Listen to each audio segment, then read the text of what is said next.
ಮಹದೇಶ್ವರ ಬೆಟ್ಟದಲ್ಲಿ ಚಿರತೆ ದಾಳಿಗೆ ಮತ್ತೊಂದು ಬಲಿಯಾಗಿದೆ. ಅಲ್ಲಿ ಹಿಡಿತಾ ಇದ್ರೂ ಕೂಡ ಯಾವುದು ಕೂಡ ಮತ್ತೆ ಸಮಸ್ಯೆ ಉದ್ಭವ ಮಾಡ್ತಾನಿವೆ. ಪೋಷಕರ ಎದುರೇ ಬಾಲಕನನ್ನ ಎಳೆದೊಯ್ದು ಕೊಂದಿದೆ ಚಿರತೆ.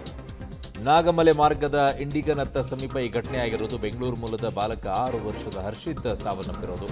ಅರಣ್ಯ ಪ್ರದೇಶದಲ್ಲಿ ಬಾಲಕನ ಶವ ಪತ್ತೆಯಾಗಿದೆ. ಬೆಳಗ್ಗೆ ಕುಟುಂಬಸ್ಥರ ಜೊತೆಗೆ ನಾಗಮಲೆಗೆ ತೆರಳಿದ್ದ ಬಾಲಕ. ಪೋಷಕರ ಎದುರೇ ಬಾಲಕನನ್ನ ಚಿರತೆ ಎಳೆದೊಯ್ದಿದೆ ಅಂತ ಹೇಳ್ತಾ ಇದ್ದಾರೆ. ಇದು ಸತತವಾಗಿ ಅಲ್ಲಿ ದಾಳಿ ಆಗ್ತಾ ಇದೆ. ಯಾಕೆ ನಡೆದುಕೊಂಡು ಹೋಗೋಕೆ ಅವಕಾಶ ಮಾಡಿಕೊಡ್ತಿದ್ದಾರೆ ಅಲ್ಲಿ ಕಾಡಲ್ಲಿ? ಸ್ಟಾಪ್ ಮಾಡಿ ಈಗ ಸದ್ಯಕ್ಕೆ ನಿಲ್ಲಿಸಿ. ಅದನ್ನ ಯಾಕೆ ಆ ಥರ ಮಾಡಿಕೊಡ್ತಾ ಇದ್ದೀರಾ? ಗಾಡಿ ಬರಬೇಕು.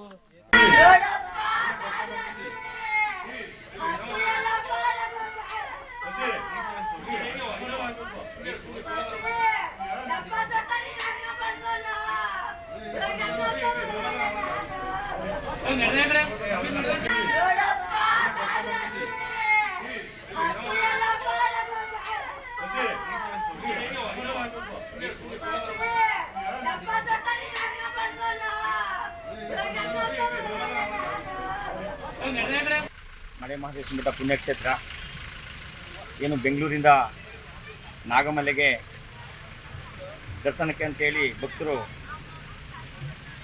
ಹೋಗ್ತಕ್ಕಂಥ ಸಂದರ್ಭದಲ್ಲಿ ಏನು ಒಂದು 11-12 ವರ್ಷ ಮಗು ಚಿರತೆ ದಾಳಿಯಿಂದಾಗಿ ಮೃತಪಟ್ಟಿದೆ. ಹಂಗಾಗಿ ನಮಗೆ ತುಂಬ ದುಃಖದ ಸಂಗತಿ. ಬೆಂಗಳೂರಿಂದ 1:15 ಬಂದು ಇಲ್ಲಿ ರೀಚ್ ಆದವು. 1:15 ಬಂದು ಸ್ನಾನ ಮಾಡಿಕೊಂಡು ದರ್ಶನ ಮಾಡಿ 6 ಗಂಟೆಗೆ ನಾಗಮಲೆ ಹತ್ತಕ್ಕೆ ಗಾಡಿ ಕೇಳ್ದೋ. ಗಾಡಿ ಕೇಳಿದ್ದವನೇನಂದ್ರೆ 400 ರೂಪಾಯಿ ಆಗುತ್ತೆ ಅಂದರೆ ನಾವು 400 ರೂಪಾಯಿ ಏಕಾಗುತ್ತೆ ಅಂದೆ. 200 ರೂಪಾಯಿ ಅರಣ್ಯ ಇಲಾಖೆ ಕಟ್ಟಬೇಕು ಫಾರೆಸ್ಟ್ಗೆ, ಇನ್ನು 100 ರೂಪಾಯಿ ಕರ್ಕೊಬರೋಕ್ಕೆ ಅಂದರು. ನಾವು ಅದನ್ನು ಕಟ್ಬಿಟ್ಟು ಅದ್ರ ಸ್ಲಿಪ್ ಇಸ್ಕೊಂಡು ಹೋದು. ಅವ್ರು ಏನೂ ಇನ್ಫಾರ್ಮ್ ಮಾಡಲಿಲ್ಲ. ಇಲ್ಲಿ ಪ್ರಾಣಿ ಭಯ ಇದೆ, ಹೋಗಬೇಡಿ, ಇಲ್ಲ ಬೇರೆ ಗಂಡಸ್ರ ಜೊತೆ ಹೋಗಿ, ಒಬ್ಬೊಬ್ಬರೇ ಹೆಂಗಸ್ರು ಹೋಗಬೇಡಿ, ಯಾವುದೂ ಹೇಳಲಿಲ್ಲ.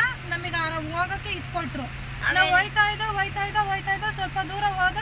ನಮ್ಮ ಮುಂದೆ ಒಂದಿಬ್ರು ಗಂಡಸ್ರು ಮುಂದೆ ಹೋಯ್ತಾ ಇದ್ರು. ನಮ್ಮ ಇದ್ರಾರೆಲ್ಲ ನಾವು ಹಿಂದೆ ಬರ್ತಾ ಇದ್ದೋ ಸ್ಟೆಪ್ ಆ ಮಗು ನಾವು ಒಂದು 4-5 ಜನ ಮುಂದೆನೇ ಹೋಯ್ತಾ ಇದ್ದೀವಿ. ಅದು ಎಗ್ರು ಬಿಟ್ಟು ಮಗುನ ಎತ್ಕೊಂಡೇ ಹೊಂಟೋಯ್ತು. ನಿಮ್ಮ ಜೊತೆ ಗಾರ್ಡ್ ಯಾರು ಬಂದಿರಲಿಲ್ಲ, ಹಿಂದೆ ಮುಂದೆ ಯಾರು ಇರಲಿಲ್ಲ. ನಾವು ಭಕ್ತಾದಿಗಳು. ನನ್ನ ಸಹೋದ್ಯೋಗಿ ಈಗ ಚಾಮರಾಜನಗರ ಪ್ರತಿನಿಧಿ ವಿಜಯ್ ನನ್ನ ಸಂಪರ್ಕಕ್ಕೆ ಸಿಗ್ತಾ ಇದ್ದಾರೆ. ವಿಜಯ್, ನಿಜಕ್ಕೂ ಕೂಡ ಆತಂಕದ ವಿಚಾರಣೆ ಇದು. ಯಾಕೆ ಅವಕಾಶ ಮಾಡಿಕೊಡ್ತಾ ಇದ್ದಾರೆ ಇಂಥ ಪರಿಸ್ಥಿತಿಯಲ್ಲಿ ಅಲ್ಲೆಲ್ಲ ಜನರನ್ನ ಬಿಡೋಕ್ಕೆ?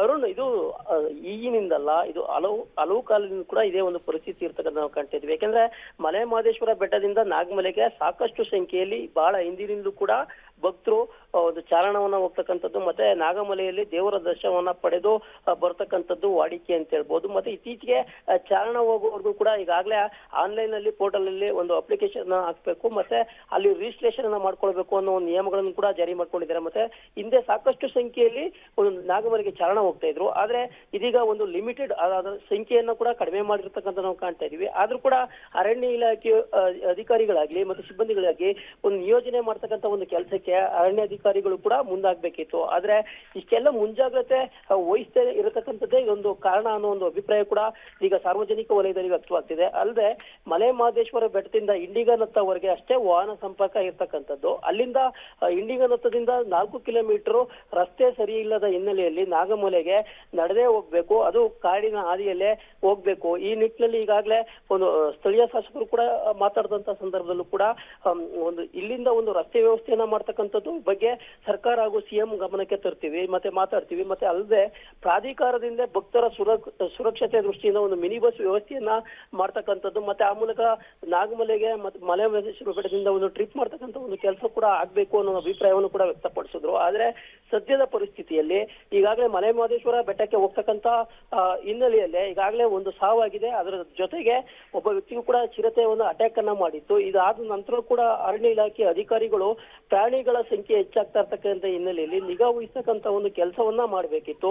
ಮತ್ತೆ ಇಲ್ಲಿ ಮಲೆ ಮಹದೇಶ್ವರ ಬೆಟ್ಟದಿಂದ ನಾಗಮಲೆಗೆ ಎಷ್ಟು ಜನ ಭಕ್ತರು ಹೋಗ್ತಾರೆ, ಅವರ ಪ್ರತಿಯೊಂದು ಮಾಹಿತಿಯನ್ನು ಕೂಡ ಈಗಾಗಲೇ ಕಲೆ ಹಾಕ್ತಕ್ಕಂಥ ಒಂದು ಕೆಲಸ ಮಾಡ್ತಿದ್ದಾರೆ.